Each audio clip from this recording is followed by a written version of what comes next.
안녕하십니까, 소마시네마입니다. 자, 오늘은 좀 보기 드문 나라의 영화를 가지고 왔습니다. 개봉한 지가 좀 지나서 일주일이 조금 안 됐는데 어제 제가 봤습니다, 밤에. 그리고 밤에 오자마자 좀 늦었지만 상영 시간이 몇 회 없어서 밤늦게 보고 집에 오니까 11시가 넘어서 그래도 이게 깊은 울림을 가지고 와서 바로 해야 되는데, 리뷰를 남겨야 되는데, 하지만 또 현실은 또 현실이라 출근을 해야 되고 다시 회사를 갔다가 퇴근하는 길에 지금 이 녹음을 하고 있습니다. 제목은 힌드의 목소리고요. 이 영화는 튀니지아 출신의 감독의 영화입니다. 카우타루 벤 하니아라는 감독인데요. 자, 요 감독은 뭐 이제 소위 말하는 아트하우스 계열의 감독이라고 말할 수 있습니다. 그래서 지금 2017년부터 뭐 저도 본 영화는 사실 힌드의 목소리 말고 다른 영화를 아직 못 봤네요. 피부를 판 남자를 봐야지 하고 아직 못 봤고요. 이 피부를 판 남자도 아카데미 국제영화상 후보였고, 이 힌드의 목소리도 아카데미 국제영화상 후보였습니다. 자, 그리고 베니스 영화제에서 이제 또 상을 받았다는 그런 것도 있고요. 올파의 딸들이라는 영화, 그다음 피부를 판 남자, 그리고 힌드의 목소리까지. 그러니까 이 영화가 가장 지금 주목받는 영화가 되었죠. 카우타르 벤 하니아라는 여성 감독, 1977년생 감독입니다. 이 감독의 이 힌드의 목소리, 더 보이스 오브 힌드 라잡의 로튼 토마토지스 94% 평론가, 신선도죠. 그 다음에 팝콘미터 관객 지수 100%, 상당히 호평을 받은 영화 되겠습니다. 국내의 이제 평론가들은 3개 반에서 4개 정도를 줬는데, 전 충분히 4개를 줘도 될 만한 영화라고 말할 수 있겠습니다. 이 영화는 실화를 바탕으로 하고 있어요. 2014년도인가요? 2024년이군요. 2024년 이스라엘의 가자지구 침공 당시에 이 6살짜리 소녀가 가족들, 사촌들과 이제 차를 타고 가다가 공격을 받은 거죠. 폭격을 맞아가지고 자기 사촌 가족들이 다 죽고 6살짜리 여자아이 한 명 남아가지고 실제로 이제 위기에 이제 구조를 요청하게 됩니다. 이 적십월사라고 이제 우리 적십자사의 이제 이슬람 쪽에 있는 그런 구호 단체죠. 이제 거의 하는 일은 적십자사랑 유사한 적신월사라는 그런 이슬람의 단체가 있습니다. 그래서 요 문양이 이렇게 됐습니다. 적신월이 적십자의 이제 이슬람 버전이죠. 약 한 53개국 정도가 이 이슬람 국가에서 적신월사가 활동을 하고 있고요. 그 중에 이제 팔레스타인에 있는 그 지역이에요. 아마 이 콜센터가 영화의 거의 공간의 배경의 전부인데, 이 콜센터가 아마 가자지구는 당시에 가자지구에 있는 적신월사 폭격을 맞아가지고 활동을 못하고, 아마 서한지구나 이쪽 다른 지역에 있는 적신월사 콜센터가 전화를 받고 소녀를 구하기 위해서 이 애를 쓴다는 얘기입니다. 자, 근데 요 영화에 출연하는 인물들은 다 이제 지금 배우들인데, 사실은 이 영화는 이제 재연에 가깝다고 말할 정도로 실제 있었던 사건을 그대로 재현하는데 애를 많이 쓴 영화라고 할 수 있겠습니다. 상영 시간은 90분 정도로 길지 않은데요. 실제 중요한 키워드가 이제 이 힌드 라자예프의 목소리, 6살짜리 여자아이죠. 이 아이의 목소리가 실제로 영화에 사용됐다는 겁니다. 그래서 영화는 거의 이 극영화긴 하지만 후반부로 갈수록 다큐멘터리와의 경계가 무너지게 되고 실제로 소녀의 목소리가 당시에 이 감독이 한 70여 시간 되는 그 녹음 파일을 받아가지고 그거를 갖다가 영화의 일종의 내러티브의 주요 장치로 쓰고 그 다음에 이제 이에 반응하는 이 적신월사 대원들 실제로 있었던 대원들을 그대로 모델로 삼고 있습니다. 그래서 여기 지금 라나 하산 파키 역할의 이제 사자 킬란이라는 배우는 이제 이 라나라는 여성은 이제 아마 이 콜센터의 일종의 좀 약간 간부급 되는 그런 인물이고요. 클라라 코리가 연기한 니스린이라는 인물, 지금 요 인물은 연배가 좀 있는 여성인데 일종의 심리 상담을 담당하고 있는 이 콜센터 직원들이 구하다가 사망 사건도 많이 겪기 때문에 그 심리를 이제 책임지는 인물이고 비교적 온 지 얼마 안 되는 역할로 이제 오마르 역할에 모타스 마리스가 그러니까 최초로 이제 이 힌디라는 여자아이의 이제 그 목소리를 들은 그런 이제 콜센터 직원입니다. 그다음에 아메르 레엘이라는 배우는 이란 배우인데 마흐디라는 이제 역할을 담당하고 있어요.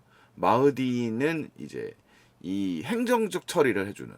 그러니까 이게 이스라엘 지배하에 팔레스타인에 있는 사람들이기 때문에 이 이스라엘군의 공격을 받지 않기 위해서는 이스라엘 그 적신월사니까 적십자사를 통하거나 이제 이스라엘 군과 루트를 잡아야 되니까 그다음 팔레스타인 자치정부의 보건부랑 통해 가지고 이제 협의를 한 다음에 이제 이동 허가 명령이 떨어져야지 이제 이 앰뷸런스가 갈 수 있어요.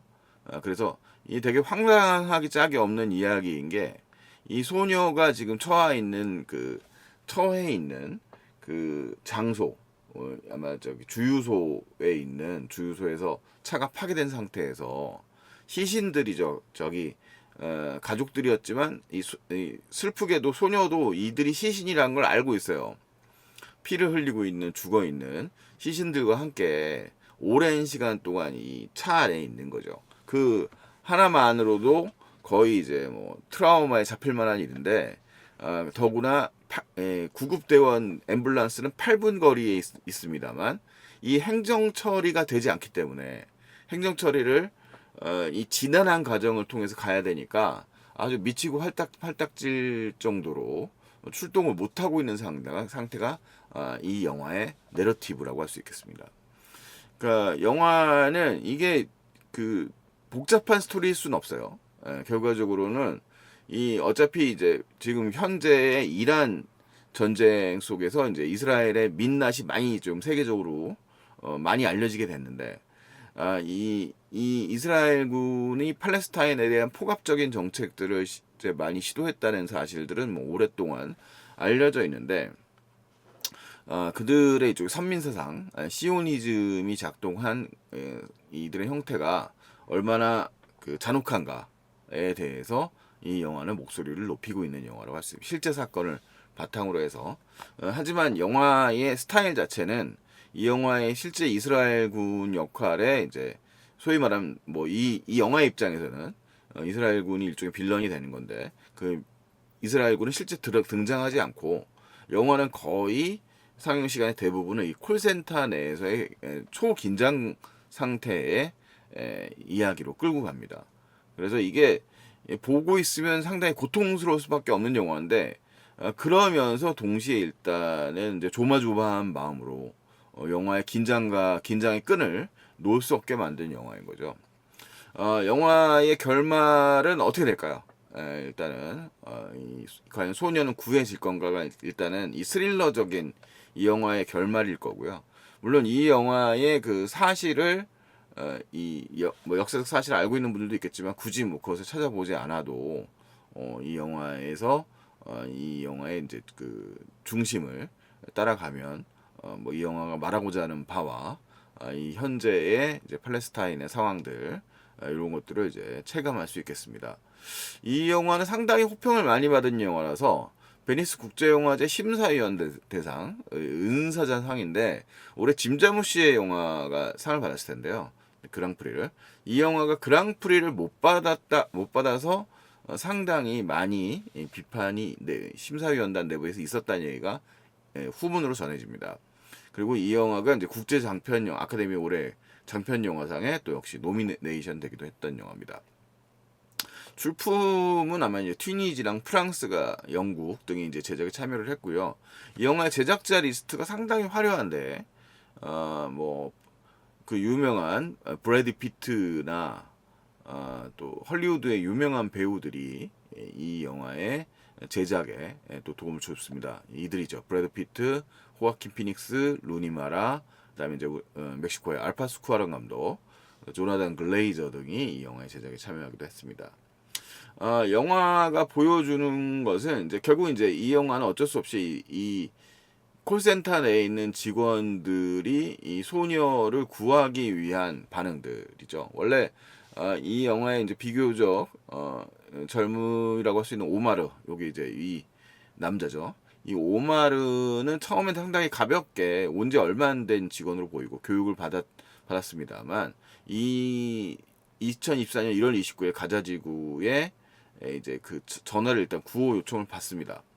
근데 그 구호 요청과 함께 저 너머에 통화기 넘어서 이제 총소리 같은 것들이 들리면서 이제 통화 끊겨버리게 되죠. 그래서 이 오마르의 마음을 위로해주기 위해서 이제 이 심리상담가 나스린과 대화를 나누고 나스린은 얼굴을 알지 못하는 사람에 위한 스티커를 주면서 마음의 위로를 좀 전해주려고 하죠. 근데 곧바로 연락이 바로 되는데 바로 이제 이 힌드라는 6살 소녀의 목소리가 들어오게 되는 거예요. 6살 소녀가 할 수 있는 말은 뭐겠습니까? 그냥 구해주세요, 일로 와주세요, 이 정도의 얘기겠죠. 근데 이게 실제로 영화에서 이 힌드의 목소리가 계속 들려와요. 그러니까 6살짜리 아이가 할 수 있는 말들이라고 하는 게 결국은 이제 자신을 설명하라고 이제 이쪽에서는 계속 얘기를 하고 이 아이를 겁먹게 하기 위해서 이 콜센터에 있는 이 직원들은 이 사녀를 위로하고 괜찮을 거라고 말을 하고 있죠. 근데 현실은 이 소녀를 8분 거리에 있는 구급대원을 출동시킬 수가 없는 거예요. 그래서 이 오마르라고 하는 인물은 이제 이 콜센터에 온 지가 오래된 직원이 아니기 때문에 적신원사에 온 직원이 아니기 때문에 상당히 막 납득을 할 수가 없는 거죠. 불과 8분 거리에 있는 그 구급대원들이 이 출동을 하면 그만인데 그걸 허가받기 위해서는 수많은 노력들이 있어야 되는 거예요. 그 와중에 이제 이 라나라고 하는 일종의 오마르의 이제 상사 같은 이 여성이 참여를 해서 오마르가 이제 처음에 대화를 하다가 능숙한 이제 라나가 맞이하여 이 소녀와 계속 대화를 나누는데 이 소녀 이 라나도 점점점 분노가 쌓여가게 되는 상황이 발생하는 거죠. 계속 지속은 안 되고 아이는 살아 있는데 한 번은 영화의 한 중반쯤 지난 다음에는 한 40분 정도 지난 다음에는 아이가 살았는지 죽었는지 모르는 그런 상황을 겪게 돼요. 그래서 출동을 유보시키는 상황까지 왔다가 이 오마르가 또 중간에 이 라나의 가족들에게 연락을 해가지고 언제 통화를 했느냐를 확인을 하면서 이 힌디가 살아있다는 사실을 알게 되는 거죠. 그래서 영화가 결과적으로 이제 그 과연 이 영화를 끝날 때까지 영화의 상영 시간 90분인데 실제로 뭐 아침에 그 연락을 받아서 그 몇 시간 동안 계속 해결이 안 되는 상태가 되는 거죠. 근데 그 출동을 안 시키는 출동 명령을 내려야 되는 사람이 지금 이제 모티스라고 하는 사람입니다. 모타스라는 사람인데 이 사람이 보여주는 게 앞에 너무 뭐 이 사람도 할 수밖에 원칙을 지킬 수밖에 없는 상황인 게 이 지금 조종을 안 하고서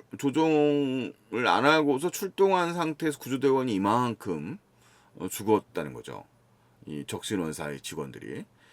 그리고 자기가 그 직원들의 상당수는 알고 있는 사람들이었고 이들의 가족이 또 몇 명인지 이런 얘기를 하면서 이제 이 적진원 회사에 와서 지금 막 화를 내고 있는 이 오마르를 갖다가 설득을 합니다. 본인도 보내고 싶은 마음이 있지만 이 구급대원들도 소중한데 구급대원들도 다 가족이 있는 사람들인데 이 사람들을 섣불리 보낼 수는 없다는 거죠. 자, 어쨌든 양자는 대립을 하지만 동시에 이제 동병상련이에요. 담배를 같이 나눠 피기도 하고 막 말부터 말싸움도 하고 있고 이 구급대원도 이 오마르도 알고 있는 사람이라서 전화도 하는데 이제 모티스 입장에서는 또 그럴 수가 없는 상황 이런 얘기고 그 다음에 이제 이 라나의 경우도 결국은 점점 아이에게 감정이입이 되죠. 6살짜리 자기도 자녀가 있는 사람인데 이 아이는 6살짜리 여자아이고 이제 점차 이제 나중에 사진도 등장을 한단 말이에요. 그래서 이 할 수 있는 일이 별로 없어요. 결과적으로 콜센터 직원들이 환장하는 게 뭐 기다리는 거 말고는 할 수 없고 계속 이 아이는 어떻게 보면 애원하는 건데 나를 좀 살려달라고 얘기하는 거고 좀 데려와 달라고 얘기를 하는데 할 수 있는 게 없으니까 이 오마르의 경우는 이렇게 이제 위에다 쓰고서 계속 뭐 애꿎은 담당자 마흐디에게 계속 제출하는 거죠. 맨 처음에 8분 거리예요라고 얘기합니다. 8분 거리고 그다음에 시간을 계속 더해요. 시간이 계속 지나가고 있어요. 근데 마흐디도 이 자기 그림을 그리면서 이 과정을 설명을 합니다. 이 영화 속에 있는 우리 이 관객들에게도 설명을 하는 거죠. 어떻게 이 앰뷸런스가 출동하기 위해서 어떤 과정을 거쳐야 되는가. 근데 그 그림을 나중에 다 보면 어떤 그림이냐면 그 저기죠. 무한대의 그림이에요. 결과적으로 수학에서 말하는 무한대의 그림. 이게 시간을 특정할 수가 없는 엄청난 시간이 걸린다라는 거죠. 근데 관객 입장에서는 아주 그냥 역시 이 콜센터의 직원의 마음에 들어갈 수 없어요. 가장 세상에서 연약한 존재고 가장 우선적으로 구해야 될 아이인데 어디 있는지도 알고 가까운 거리에도 있고 가서 데려오기만 하면 되는 거거든요. 근데 그걸 못 하는 거죠.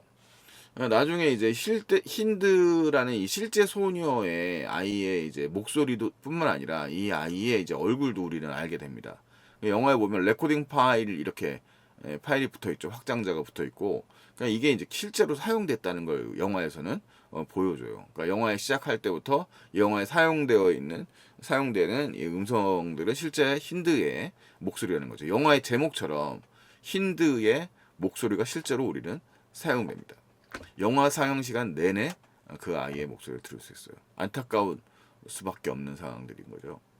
그래서 영화는 그런 이제 감정적인 그 보고 있기가 괴롭지만 어쨌든 우리는 이제 이들이 처해 있는 그런 복잡한 상황들을 이제 어느 정도는 감정적으로 이해할 수 있게 되죠. 이 뭐 이스라엘과 팔레스타인의 문제 대부분의 한국인들이 이 상황을 어떻게 알겠습니까? 근데 아주 원초적인 질문들을 던지는 거예요.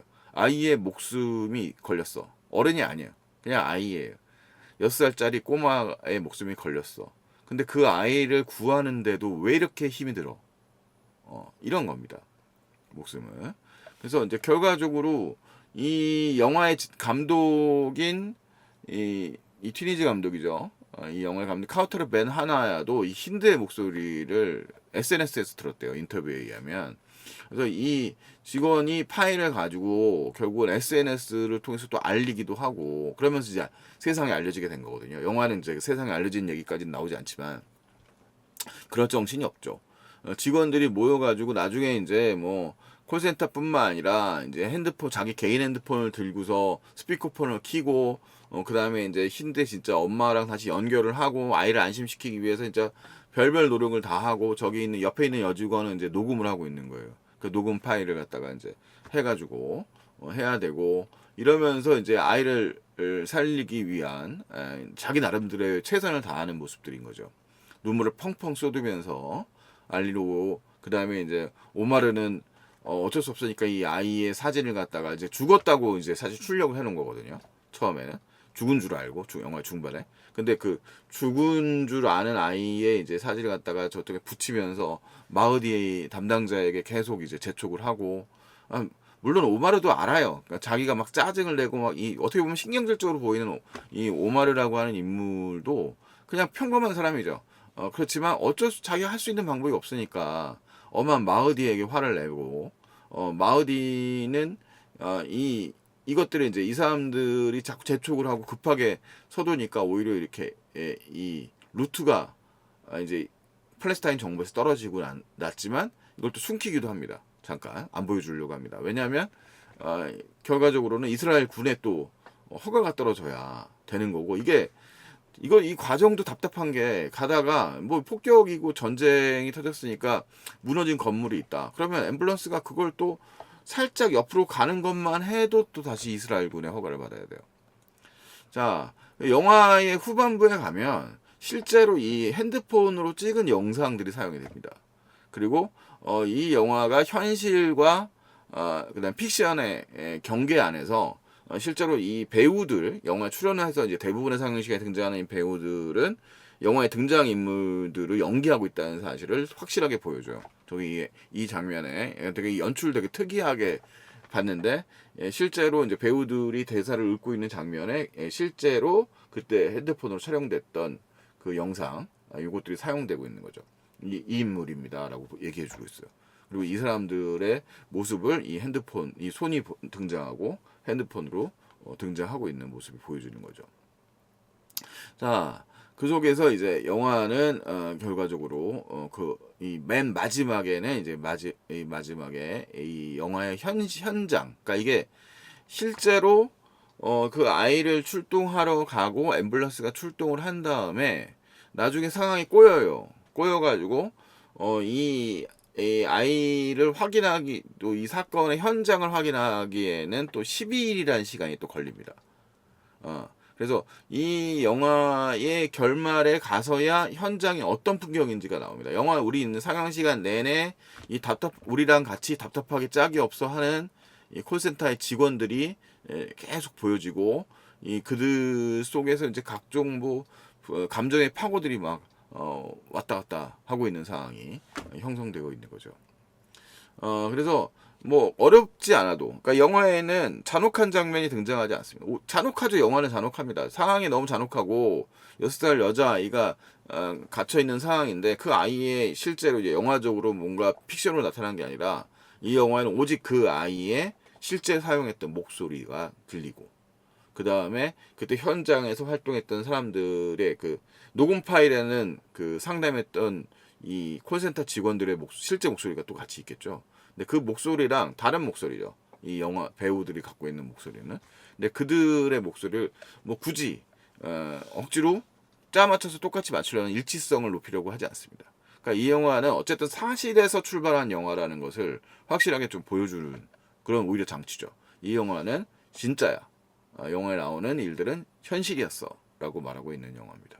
그래서 힌드의 목소리는 우리가 뭐 인간의 존엄성이라고 하는 거잖아요. 그 보편성을 가지고 있는 거고, 뭐 우리가 사람의 생명이라는 거는 그 인권의 출발점이라고 할 수 있는데, 특히 뭐 무고한 시민이죠. 어른들은 뭐 이것저것 걸어서 뭐 죄가 있다라고 할 수 있을 수도 있겠지만 6살짜리 여자아이 힌드에게 무슨 죄가 있겠습니까? 그래서 그 아이를 어쨌든 구해내야 되는 것이 어떻게 보면 우리들의 사명일 텐데 영화는 그런 의지에도 불구하고 이 아이를 구하기 위해서는 너무나 지난한 과정을 거쳐야 되고 너무나 고통스러운 일들을 겪어 나가야 된다는 현재의 현실을 보여주고 있는 영화입니다. 상영 시간은 짧고 89분. 그 다음에 영화는 일종의 스릴러에 가깝지만 스릴러라고 하기엔 너무나 아이러니한 진짜 현실이 들어있는 영화라고 말할 수 있겠죠. 그래서 물론 고통스럽습니다. 고통스러운 영화지만 꼭 그래도 챙겨 보면서 이게 정말 이들의 현실이라는 사실을 우리가 볼 수 있습니다. 알 수 있는 영화입니다. 비극적인 영화죠. 우리가 사실 현실을 살고 있는 사람들에게 더 도움이 되는 건 이렇게 마주할 수밖에 없는 그 현실을 직시하는 것이라고도 생각이 돼요. 그래서 현실을 직시함으로 인해서 나의 삶을 더 아이러니하지만 잘 살아갈 수 있도록 하는 그런 모습이 이 힌드의 목소리를 통해서 체감할 수 있습니다. 꼭 올해의 그 정말로 인상적인 영화 중에 한 편이고 꼭 여러분들이 챙겨 보실 만한 영화이라고 생각됩니다. 물론 아트하우스 계열로 분류되면서 뭐 튀니지와 프랑스 그다음에 영국, 미국이 제작에 참여했지만 이런 중동 배경의 영화들이 크게 인기를 끌기는 어려울 수 있겠죠. 뭐 낙관적인 부분이라고 전혀 없는 그런 영화니까요. 그래도 여러분들이 이 영화를 꼭 챙겨 보셨으면 좋겠습니다. 힌드의 목소리 낮지만 현실을 그대로 보여주고 있는 아주 소중한 영화라고 생각됩니다. 이상 소마시네마였습니다. 다른 작품으로 돌아오겠습니다. 꼭 챙겨봐 주십시오. 안녕히 계십시오.